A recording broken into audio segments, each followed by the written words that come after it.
Hello traders. इस video में हम बात करेंगे 5 simple strategies makes you a profitable trader. तो आज इस वीडियो में सिर्फ और सिर्फ हम डिस्कस करेंगे उन 5 स्ट्रेटजीज के बारे में जिससे आप इंप्लीमेंट करके आप एक प्रॉफिटेबल ट्रेडर बन सकते हो और अपनी साइकोलॉजी में एक सुधार कर सकते हो और लॉस करने से बच सकते हो अगर आप ये 5 रूल्स को फॉलो करेंगे अपने ट्रेडिंग करियर में। तो डिस्कस करते हैं हम। सबसे अपनी पहली स्ट्रेटजी क्या है, वो है डोंट गिव अप। तो डोंट गिव अप का मीनिंग क्या है कि आपको कभी भी हार नहीं माननी है। ठीक है, आपको कभी भी लॉस भी हो रहा है तब भी आपको हार नहीं मान रही है, और अगर आपका प्रॉफिट हो रहा है तो आप हार वैसे भी नहीं मानेंगे। दोबारा, अगर आप लॉस में हैं तो सबसे पहले आपको सीखना होगा मार्केट के छोटी छोटी चीज़ों को। और वो छोटी चीज़ें ये नहीं है कि आपको यहाँ सेल कर लेना है या यहाँ बाय कर लेना है, आपको सेल और बाय कैसे करना है और उसे होल्ड कैसे करना है, ये सबसे बड़ी चीज़ है। तो मार्केट के अंदर जनरली लोगों को ये पता होता है कि यार ये सपोर्ट है, यहाँ से हम बाय कर लेंगे, और ये रेजिस्टेंस है, यहाँ पे हम सेल कर देंगे। बट जो इसके बीच का जो आपके अप डाउन्स होते हैं उनको कैसे हैंडल करना है, वो हमें हमारी रेगुलर प्रैक्टिस और हमारी साइकोलॉजी के द्वारा ही आता है। अगर हमारी साइकोलॉजी बहुत स्ट्रांग है और हम अपने डिसिप्लिन पर अडिग हैं तो हमें इस मार्केट में प्रॉफिट करने से कोई रोक नहीं सकता। अगर हम पता है कि अगर हमारा स्टॉप लॉस हमने यहाँ पुट किया है और मार्केट अगर रिवर्स होकर यहाँ पे आता भी है तो हमें एग्जिट लेना है, ना कि स्टॉप लॉस को रिवाइज करके यहाँ ले जाना है। और अगर हमारा टारगेट यहाँ पे है तो हम अपने टारगेट को जरूर रिवाइज कर सकते हैं नेक्स्ट के लिए, और साथ के साथ अपने स्टॉप लॉस को ट्रेल कर सकते हैं। बट अपने स्टॉप लॉस को ट्रेल नहीं करना है, इस चीज़ का ध्यान रखना है। या कि हम सपोज करो कि हम काम करते हैं फ्लैग एंड पोल पैटर्न पर। फ्लैग एंड पोल क्या है? ऐसे एक फ्लैग बनता है, देन उसके बाद एक ऐसे मार्केट कंसोलिडेट होता है, ये ब्रेकआउट करेगा या ब्रेकडाउन करेगा। हम ट्रेड यहाँ नहीं बनाएंगे, हम ट्रेड यहाँ बनाएंगे। ठीक है, तो ये सपोज करो ये मेरा रूल है कि यार मैं सिर्फ और सिर्फ फ्लैग एंड पोल में काम करूंगा, या मैं बात करता हूं मैं ट्रायंगल पैटर्न पे काम करूंगा। ठीक है, मैंने अपना पैटर्न फिक्स कर रखा है, या तो मैं मेरे को ये पैटर्न मिलेगा तो मैं ट्रेड लूंगा, या मुझे ये पैटर्न मिलेगा तो मैं ट्रेड लूंगा बड़े टाइम फ्रेम पर, अदरवाइज मैं कोई ट्रेड नहीं लूंगा। ठीक है, तो ये क्या है, ये मेरा रूल है और यही मैं अपने डिसिप्लिन को फॉलो करता हूँ। अगर मैं इधर ट्रेड बनाता हूँ अपना, सपोज करो मैं अपना ट्रेड जैसे ये, सपोज करो ये एक फ्लैग एंड पोल पैटर्न है। ठीक है, आपको दिख रहा होगा फ्लैग और पोल पैटर्न है। अब अगर इसको ब्रेक करेगा, ठीक है, मुझे पता है ये अपसाइड की ओर जाने वाला है, यहाँ पे इसने सपोर्ट लिया है, सब कुछ किया है। मैं ट्रेड यहाँ इनिशिएट नहीं करूंगा, मैं ट्रेड इनिशिएट करूंगा जब मुझे इसका ब्रेकआउट होता हुआ दिखेगा और मेरा स्टॉप लॉस इमीडिएटली यहाँ पे होगा। मेरा स्टॉप लॉस ना, मेरा स्टॉप लॉस यहाँ पे होगा, टारगेट मेरा ये होगा और मैं यहाँ पे अपनी ट्रेड बनाऊंगा। तो ये मेरा डिसिप्लिन है। ठीक है, कि मेरे को ऐसे ही काम करना है मार्केट के अंदर, और मैं इसी तरीके से ही मार्केट में कोई भी ट्रेड लूंगा। अदरवाइज ऐसे ही मैं कोई रैंडमली ट्रेड नहीं ले लूंगा 1 मिनट के टाइम फ्रेम पर या 5 मिनट के टाइम फ्रेम पर। मैं सिर्फ और सिर्फ अगर मुझे मेरा सेटअप दिखेगा तभी मैं उसमें ट्रेड लूंगा। तो मैं हमेशा प्रॉफिट में ही निकलूंगा। बहुत कम केस होंगे जहां पे मुझे लॉसेस होंगे, बट मेरे प्रॉफिट बड़े होंगे और लॉसेस छोटे होंगे इस कंडीशन के अंदर। तो अगर आपका लॉस हो रहा है, आप रेगुलर लॉस में है, तो आपको हार नहीं माननी है। आपको क्या करना है उसके लिए? अब उसके लिए हमारी आती है दूसरी स्ट्रेटजी। सेकंड स्ट्रेटजी हमारी क्या है कि always start with small quantity. अगर आप लॉसेस रेगुलरली कर रहे हैं, आपको पता है कि आपको कैसे मार्केट में काम करना है, मगर आपको ये नहीं पता है कि कितनी क्वांटिटी से काम करना है, कैसे आप हैंडल कर पाएंगे अपने लॉसेस को, कैसे आप बैठ पाएंगे। सपोज करो अगर मेरा यहाँ पे 50,000 क्वांटिटी है और मुझे मेरा एसएल यहाँ पे है और मैं इसके ब्रेक पे ले भी लेता हूँ, मैं 50,000 क्वांटिटी यहाँ पे झेल नहीं सकता हूँ, 50,000 क्वांटिटी का लॉस अपने अकाउंट के अंदर। ठीक है, अगर इतनी रिस्क एपेटाइट नहीं है, मैं यहाँ पे इतनी क्वांटिटी नहीं झेल सकता हूँ, तो मुझे हमेशा कम क्वांटिटी में काम करना चाहिए। अगर मैं यहाँ पे एक ही लॉट में काम करूंगा तो वो मेरे लिए इजी होगा बजाय 10 लॉट के। ठीक है, तो मुझे 10 लॉट के बजाय एक ही लॉट में काम करना है कि मैं अगर मेरा एक लॉट में अगर इतना लॉस हो भी जाता है तो भी मुझे कोई फर्क नहीं पड़ने वाला। मेरे अकाउंट का वो 2% ही है। ठीक है, 2% ही मैं अपने अकाउंट का लूज कर सकता हूं किसी भी ट्रेड के अंदर। तो start with small quantity. Start with small quantity का मतलब क्या है यार, मुझे ये बताओ कि क्या मतलब है अगर मैं बोलता हूं कि यार स्टार्ट विद स्मॉल क्वांटिटी। देखो, हर आदमी का अपना एक रिस्क एपेटाइट होता है। ठीक है, हर आदमी एक सर्टेन अमाउंट में ही लॉस को झेल सकता है, कोई भी आदमी अनलिमिटेड लॉसेस झेलना नहीं चाहता है। तो और ट्रेडिंग एक ऐसा गहरा कुआं है जहां पर आपको मतलब अनलिमिटेड लॉसेज हो सकते हैं, अनलिमिटेड लॉसेज हो सकते हैं, ये बात सबको पता है। तो आपको अपने लॉस को लिमिटेड रखना है। और साथ के साथ अगर मेरे को पता है कि यार मेरे को यहाँ पे अपनी क्वांटिटी बाय करनी है, ठीक है, मेरे को यहाँ पे एक बाइंग पोजीशन बनानी है, मेरे को इस लेवल पे एक बाइंग पोजीशन बनानी है, बट वो बाइंग पोजीशन का मैं एसएल एटलीस्ट यहाँ पे लगाना चाहता हूँ, ठीक है, क्योंकि यही एक लेवल बनता है जहां पर मेरा एसएल सही तरीके से काम कर पाएगा। अगर मैं इस ब्रेकआउट पे ट्रेड लेता हूँ, एसएल यहाँ पुट करता हूँ, तो मैं इसको ड्राइव कर पाऊंगा। बट क्या मेरी रिस्क एपेटाइट बोलती है कि मैं इतना बड़ा लॉस, इतने पॉइंट का लॉस बेयर कर सकता हूँ? बिल्कुल, सबसे बड़ी चीज यही है कि क्या मेरा रिस्क एपेटाइट है इतना कि मैं इतनी बड़ी रेड कैंडल को अपने अकाउंट को माइनस होते हुए देख सकता हूं और पेशेंस के साथ बैठ सकता हूं कि नहीं मेरा एसएल अभी हिट नहीं हुआ है, अभी मेरे को वेट करना चाहिए, ना कि अपने एसएल को रिवाइज कर लेना चाहिए पैनिक में आकर। तो सबसे बड़ी चीज ये है कि अगर मेरा एसएल यहां पर कब होगा, ये ऐसा ये तभी हो पाएगा जब मेरी क्वांटिटी मेरे को ये सजेस्ट करती है कि मेरे अकाउंट का 2% से ज्यादा का, या ट्रेड का 2% से ज्यादा का ये लॉस नहीं है। एक कैंडल से भी मेरा 2% से ज्यादा लॉस नहीं होगा, मैंने 2% पर अपना एसएल लगाया है, वहां तक अगर लॉस भी, अगर मेरा एसएल भी हिट होता है तो मैं दोबारा ट्रेड इनिशिएट कर सकता हूं, ठीक है।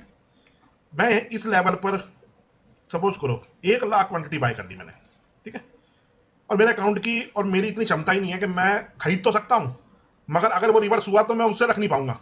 तो क्या होगा, तो मैं अपने एसएल को बिल्कुल इसकी जड़ में आके लगाऊंगा और वो हिट होगा ही होगा, वो हिट होगा ही होगा, क्योंकि मैंने एसएल सही जगह पे नहीं लगाया। और फिर लोग कहते हैं कि मार्केट एसएल खाने के लिए आ जाता है, आप उसके मुंह पे एसएल लगाओगे तो वो खाने के लिए क्या आ ही जाएगा।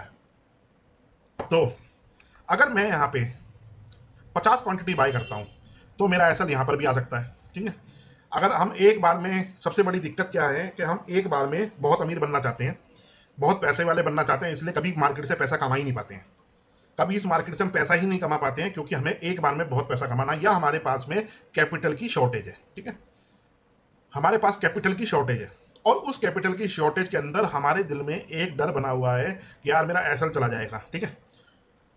ये बात सच है, ये बात बिल्कुल सच है कि आधे से ज्यादा लोग अपने के स्टॉप लॉसेस इसलिए हिट हो जाते हैं क्योंकि उनके पास लो कैपिटल होता है और वो ज्यादा बड़ा एसएल ले नहीं सकते हैं। बट आपको एसएल उतना रखना चाहिए जहां पर आपकी सपोर्ट बनती है, ठीक है, जहां पर आपकी सपोर्ट बनती है। और सपोर्ट और रेजिस्टेंसेस के बारे में भी मैं एक एजुकेशनल वीडियो लाने वाला हूं जो आपको बहुत हेल्प मिलेगी। और जनरली मैं अपने हर एनालिसिस में आपको ये सपोर्ट रेजिस्टेंसेस के बारे में बताता रहता हूं कि कैसे, कहां सपोर्ट लेगा, कहां रेजिस्टेंस लेगा। अगर हम बात करेंगे सीमेंस की, तो हमने बोला था सीमेंस यहाँ पे रेजिस्टेंस लेगा, देखो एग्जैक्टली रेजिस्टेंस लेके आगे नीचे यहाँ पे सपोर्ट लिया था, ठीक है, यहाँ सपोर्ट लिया था, यहाँ रेजिस्टेंस लिया। मैंने सपोर्ट रेजिस्टेंस ले बता दिया कि आपको प्रॉफिट हो गया? नहीं हुआ। क्यों नहीं हुआ? क्योंकि आपके अंदर एक दिक्कत क्या है कि यार राकेश झुंझुनवाला ने कौन सा स्टॉक लिया है, राकेश दमानी ने कौन सा स्टॉक लिया है, या फलाने ने कौन सा स्टॉक लिया, दिखाने ने कौन सा स्टॉक लिया, न्यूज ने क्या बोला है, अरे इसका ब्रेकआउट हो गया तो ले लो। अगर यहाँ पे एक बड़ी कैंडल बनाई, यहाँ पे एक बड़ी कैंडल बनाई, इसका ब्रेकआउट हो गया तो आप लोगे स्टॉक। आप कब लोगे? जब लोग प्रॉफिट बुकिंग करके निकल रहे होंगे। फिर आप कहते हो क्या मेरे एंट्री करते ही स्टॉक गिर गया, मेरे एंट्री करते ही स्टॉक गिर गया। क्यों होता है? क्योंकि आप स्टॉक कभी ऐसे सिनेरियो में स्टॉक नहीं लेते हो कि यार इसने यहाँ पे इतना लंबा कंसोलिडेशन दिखा है, इसका ब्रेकआउट दिया है, मेरे को यहाँ स्टॉक लेना चाहिए। आप स्टॉक कब लोगे? ये निकलेगा यहाँ से इस लेवल से भी बाहर निकलेगा, फिर आप स्टॉक लेने लगोगे। यहाँ पर जनरली लोग निकलना चालू करेंगे और आप स्टॉक बाय करना चालू करोगे। या आपको फियर मिसिंग आउट का नाम जानते हैं जो सबको होता है जनरली, यार मेरा तो मौका ही छूट गया, मेरा तो मौका ही छूट गया। आप स्टॉक मौका देख के लेते हो, यार देखो मेरे दोस्त ने कहा है ये स्टॉक भाग रहा है, इसे बाय करो। भागते भागते ये स्टॉक यहां से निकला था, यहां रिकमेंड किया था, यहां बाय नहीं किया। जब ये भागता हुआ आपने इस रेजिस्टेंस जोन पे आया, इस रेजिस्टेंस जोन पे आया, आपने फट से बाय कर लिया और स्टॉक गिर गया। आपने नहीं देखा उसका रेजिस्टेंस है कि सपोर्ट है कि क्या हुआ है क्या नहीं हुआ है, बस ये भाग रहा है। ये तो एक कैंडल, दो कैंडल, तीन कैंडल आपने एंट्री ले ली। आपने सोचा ऐसे ही 1 2 3 4 5 6 7 8 कैंडलें बनती जाएंगी और धीरे धीरे आपका अकाउंट ऐसे करके चढ़ जाएगा। ऐसा कुछ नहीं हुआ। आपने लिया और नीचे हो गया आपका ऐसे रेट, हो गया आपका ऐसे रेट यहीं पर। आपने नहीं देखा उसके अंदर कौन सा पैटर्न बन रहा है, आपने नहीं देखा उसके अंदर कहाँ आपका रिस्क रिवॉर्ड मैच होगा, आपने नहीं देखा उसके अंदर कि आपको कहाँ उसके रेजिस्टेंसेस हैं, कहाँ उसके सपोर्ट हैं, कुछ नहीं देखा। आपने बस ये देखा अरे सीएनबीसी ने बोला है खरीदो, जी न्यूज ने बोला है खरीदो, इसने बोला है खरीदो, उसने बोला है खरीदो, राकेश ने बोला ये खरीदो, अरे झुंझुनवाला ने खरीद लिया है, हम रह गए हैं, सबने खरीद लिया है, बस हम पीछे हैं, हमें भी खरीद लेना चाहिए। सबने आपको अलग अलग तरीके से चलाया और आप चल गए उनकी बातों में, चल गए और कर लिया अपना नुकसान। तो थोड़ा सा ध्यान रखो इन चीज़ों का, ठीक है। तो हमेशा स्मॉल क्वांटिटी से काम करो, जिससे आपको दिक्कत ना हो मार्केट के अंदर। ज़्यादा क्वांटिटी से बड़े बड़े लॉसेस लेने की क्षमता नहीं है। आपके पास में आपका कैपिटल रहेगा तो ही आप ट्रेड कर पाओगे, अदरवाइज आप ट्रेड नहीं कर पाओगे मार्केट के अंदर, बहुत जल्दी आउट हो जाओगे। तो अपने कैपिटल को बचा के रखो, छोटी छोटी छोटी छोटी क्वांटिटी में बाय करो अपने रिस्क एपेटाइट के अकॉर्डिंग। यार मेरे को बोलता है मेरा अकाउंट 10,000 रुपये मेरे पास, ठीक है, मैं 10,000 रुपये में से 2,000 का ट्रेड लेता हूँ बस। मैं 10,000 पे 10,000 का ट्रेड नहीं लूंगा, मैं तो उतना ट्रेड लूंगा जितनी मेरी क्षमता है। मेरी क्षमता है कम की। अब वो कम की क्षमता के अंदर आपको क्या है, अब आप क्या करोगे, आप के पास 10,000 है, आप ऑप्शन बाय करोगे, ठीक है। ऑप्शन बाय करना भी एक तरीका होता है, ऑप्शन बाइंग का भी एक तरीका होता है करने का। ऐसे ही ऑप्शन बाय नहीं किया जाता मार्केट के अंदर। सबसे रिस्की काम है ऑप्शन बाइंग का। आप फ्राइडे को ऑप्शन बाय कर लेते हो, मंडे की चाह में कि मंडे को चढ़ेगा, अरे ये 2 दिन का टाइम डीके जो है सैटरडे संडे का, इसको देखा ही नहीं आपने, इसके बारे में सोचा ही नहीं। फ्राइडे को बाय कर लिया, मंडे को भागेगा। अरे जहाँ फ्यूचर करना चाहिए था वहाँ आप ऑप्शन में डील कर रहे हो, और जहाँ ऑप्शन करना चाहिए था वहाँ पे आप पता ही नहीं क्या कर रहे हो। ऐसे मेरे बहुत से छोटे छोटे मेरे दोस्त ट्रेडर हैं, भाई हैं, उन्हीं की तरह था मैं पहले भी। मैं भी ऐसी हरकतें करता था, बहुत हरकतें करी हैं, खूब पैसा गवा के खूब करके सीखा हूँ, इतने साल हो गए। सब कर करके आदमी सीखते हैं। तो हमेशा आप मार्केट में रहो और धीरे धीरे करके सीखो। जो हमने गलतियां करी हैं वो आप ना करो, यह बहुत अच्छी बात होगी आप लोगों के लिए, और इसी से आप कम लॉसेस के साथ में अच्छा प्रॉफिट गेन कर पाओगे मार्केट के अंदर। आपको एक्सपीरियंस लेने से अच्छा आप हमारे एक्सपीरियंस से सीख लो कि मार्केट में क्या क्या गलतियां होती हैं और कैसे कैसे हम आदमी को उनसे बचना है। तो गलती सभी करनी है, गलती आप भी करोगे, सीखोगे गलती करके ही, बिना गलती करे कोई नहीं सीखेगा। मगर वो गलती आपकी छोटी होनी चाहिए। मेरा कहने का मतलब ये है कि आपकी वो गलती ना जो है वो छोटी होनी चाहिए, बड़ी गलती नहीं होनी चाहिए। बड़ी गलती से बहुत लोग वाइप आउट हो जाते हैं, तो बहुत लोगों के अकाउंट वाइप आउट हो जाते हैं चीज़ों के अंदर। तो छोटी गलती करो, छोटी गलती से सीखो, ठीक है। छोटी गलती से सीखोगे आपके लिए वही अच्छा है। तो बात करते हैं तीसरी स्ट्रेटेजी के बारे में। तीसरी स्ट्रेटेजी क्या बोलती है, ट्रेड अ गुड स्ट्रेटेजी। तो आपकी क्या है ट्रेड अ गुड स्ट्रेटेजी का मतलब क्या है, तो अब उस पर भी जरा बात कर लेते हैं। तो देखो, सपोज करो मैंने आपको अभी अभी आपको एक चीज समझाई थी कि मेरा एक डिसिप्लिन है, ठीक है, मेरी एक डिसिप्लिन पे मैं काम करता हूँ। बहुत सारे हैं मार्केट के अंदर फंडे, मेरे को सब सीख आते भी होंगे, मगर मैं काम सिर्फ अपने 10 या 5 स्ट्रेटजी के अलावा 6 पे नहीं करूंगा। ये मैं अपना रूल बना लूंगा, ठीक है। ये आपको ध्यान रखना है। आपने एक रूल बना लिया कि यार मेरा एक रूल है ये, ठीक है, मेरा एक रूल है, मैं सिर्फ और सिर्फ अपने रूल पे ही काम करता हूँ, मेरी ये स्ट्रेटजी है, ठीक है। मैं शेर हूँ शेर, मैं घात लगाता हूँ अपने मौका आने का। आपने ये 30 मिनट पे, ये 1 डे पे या 1 आवर पे, ऐसे आपने पैटर्न ढूंढने हैं, ठीक है।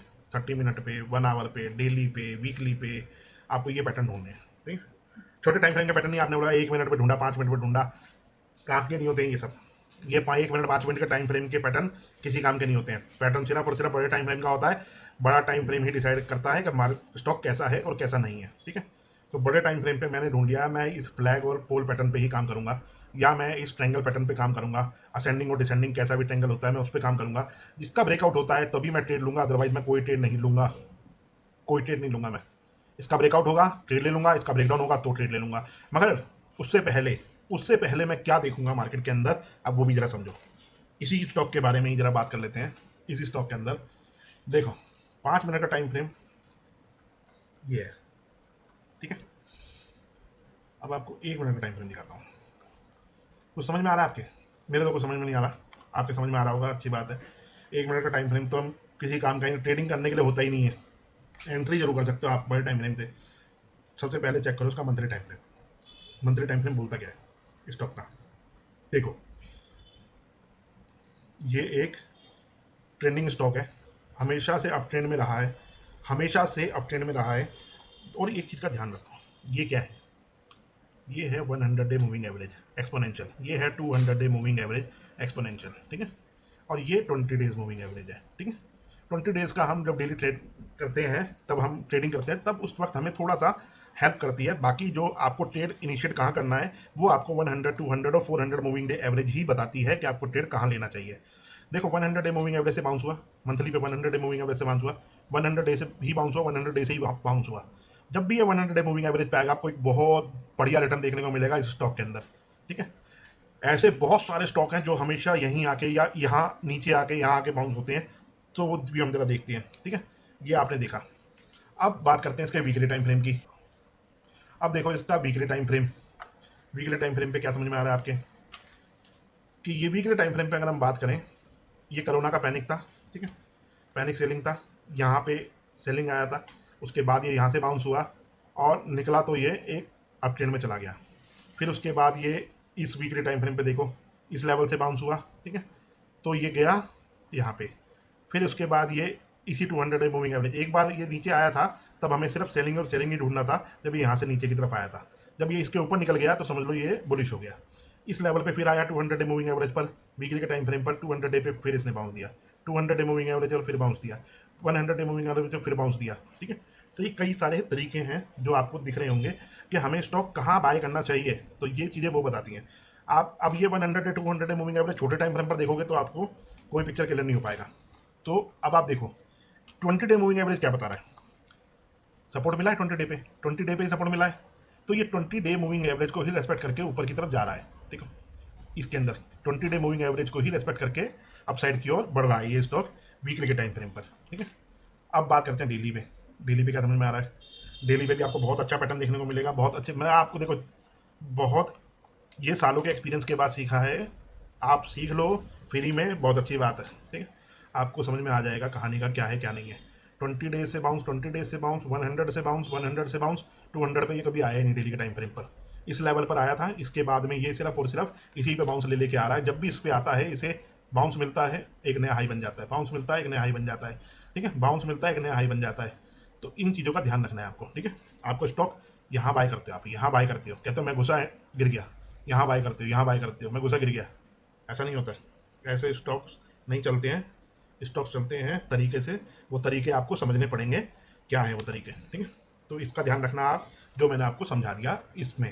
अब बात करते हैं एक बार हम एयरटेल।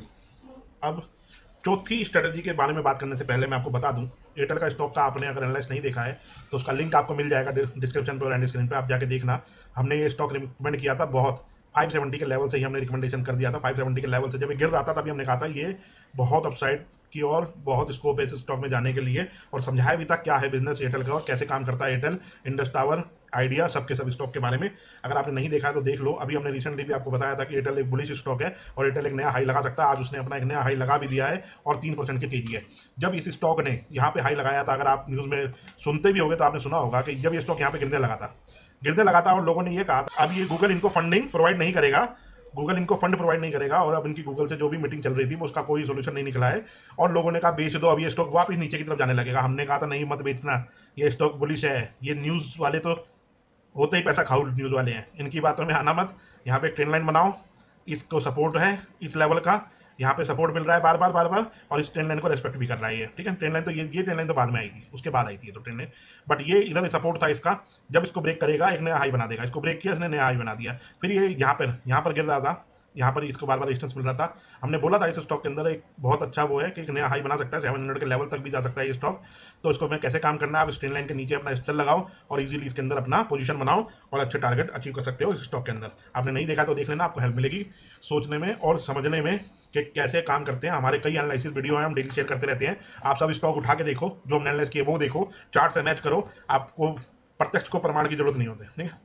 तो आपको दिख जाएगा कि हमने कब कहा था और फिर हुआ क्या उस स्टॉक के अंदर, ठीक है।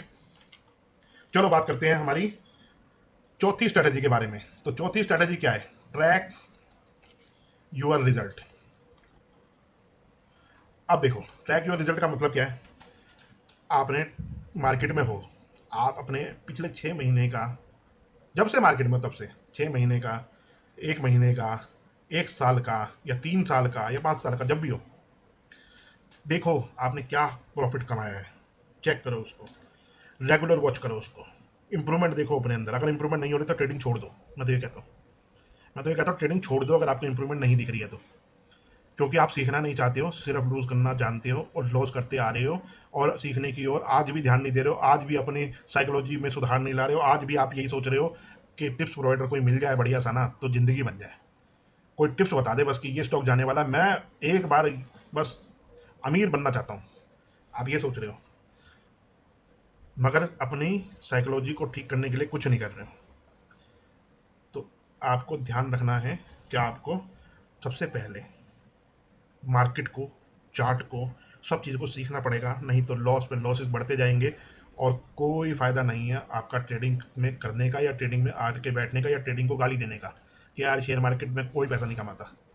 आपको किसी चीज़ का हक नहीं है, क्योंकि आपने कुछ नहीं किया है, आपने कुछ नहीं सीखा, कुछ समझा नहीं, कुछ जाना नहीं, और आप लग गए। तो आपको सीखना पड़ेगा, सीखना बहुत ज़रूरी है, सीखना बहुत ज़रूरी है। आपको धीरे धीरे अपने रूल्स बनाने पड़ेंगे, खुद के रूल। उन रूल्स पे आपको खड़ा होना पड़ेगा, उन रूल्स को आपको फॉलो करना पड़ेगा, और फिर आप कह सकते हैं कि आप एक सक्सेसफुल ट्रेडर बन गए। तो हमेशा अपने रिजल्ट को देखो और रिजल्ट से सीखो, ठीक है। और सबसे बड़ी चीज़, हमारा पांचवी रूल क्या है कि don't break your rules. Don't break your rules. सब एक बार दोबारा बोलो, डोंट ब्रेक योर रूल्स। हम अपना नियम नहीं तोड़ेंगे, हम अपना नियम नहीं तोड़ेंगे। हम किसी के कहने से कुछ बाय नहीं करेंगे, किसी के सुनने से, किसी के कहने से कोई ना बाय करेंगे ना सेल करेंगे, ना ही 5 मिनट के सिग्नल को वैलिड मानेंगे। हम वेट करेंगे मार्केट के अंदर। मार्केट के अंदर पैसा बनता है, मार्केट के अंदर पैसा बनता है, बस जरूरत है आपकी थोड़ी सी समझदारी की।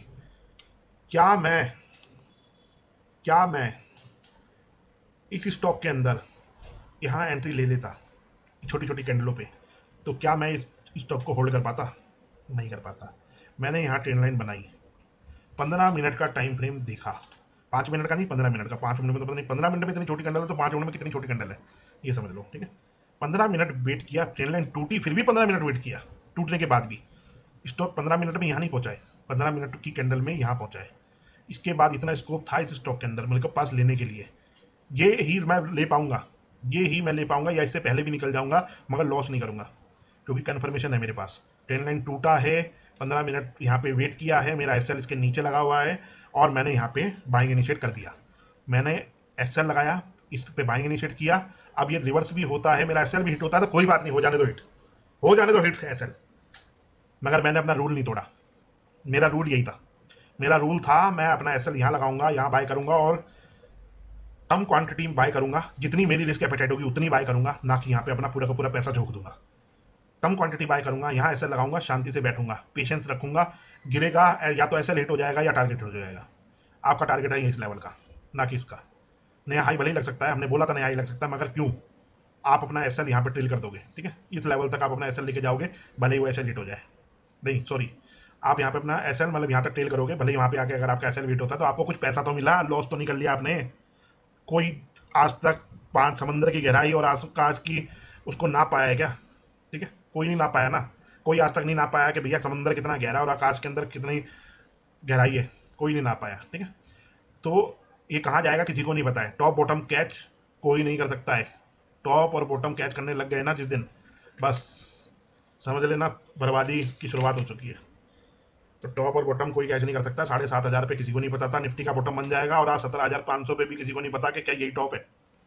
सब अंदाजा लगा रहे हैं। 14,000 को टॉप माना निफ्टी गया 15,000, 15,000 को टॉप माना निफ्टी गया 16,000, 16,000 को टॉप माना निफ्टी गया 17,000, 17,000 को टॉप माना पता लगे निफ्टी गया 18,000, या 18,000 को टॉप माना तो पता लगे निफ्टी गया 14,000। किसी को कुछ नहीं पता, सब अंदाजा लगाते हैं। तो टॉप और बॉटम कैच करो, तरीके से काम करो मार्केट के अंदर। ट्रेंड लाइन क्रॉस हुई है, 15 मिनट का कंफर्मेशन लो, 15 मिनट वेट करो, शांति रखो। 15 मिनट वेट किया है, उसके बाद ही ट्रेड बनाया है। प्रॉफिट हो जाएगा तो अच्छी बात है, लॉसेज हो जाएगा तो दोबारा एंट्री ले लूंगा, दोबारा एंट्री ले लूंगा, पैसा थोड़ी खो दिया जा रहा।